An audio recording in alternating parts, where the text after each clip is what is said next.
नमस्कार विद्यार्थी मित्रांनो, एक्झाम हॉल या चॅनलमध्ये आपलं पुन्हा एकदा सर्वांचं स्वागत आहे। तर मित्रांनो, अमरावती विद्यापीठाचे सुद्धा परिपत्रक आलेले आहे, जे की तुम्ही स्क्रीनवर पाहू शकता। आता याच्या परिपत्रकामध्ये जे नियम आहेत तेच गव्हर्नमेंटने जे रूल सांगितले होते, जे की त्यांनी नियमावली पूर्ण बनवलेली आहे, ते सर्व विद्यापीठाला जो निर्देश दिलेला आहे ते सर्व काही याच्यात मेन्शन केलेलं आहे। हे परिपत्रक जर पाहिजे असेल तर ते तुम्हाला इंस्टाग्रामवर मिळून जाईल। पण याच्यामध्ये पॉइंट सांगायचा एवढाच की ऑफिशियल परिपत्रकामध्ये सांगितलेले 50% उपस्थितीसह कर्मचाऱ्यांची उपस्थिती 50%, त्याचबरोबर कर्मचाऱ्यांना लसीकरण हे बंधनकारक असेल, पूर्ण डेटा लसीकरणाचा मागवलेला आहे।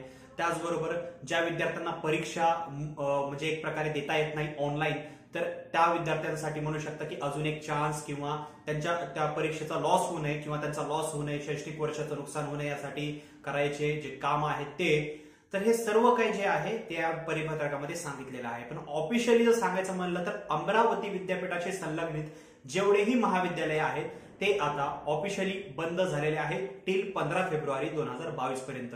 पुढची माहिती जशी माझ्याकडे तशी तुमच्या बरोबर शेअर केली जाईल। त्यासाठी चॅनलला सबस्क्राईब करा, बेल आयकॉन प्रेस करून ऑल नोटिफिकेशनला क्लिक करा। मी तुम्हाला भेटतो पुढच्या व्हिडिओमध्ये, तोपर्यंत थँक्स फॉर वॉचिंग।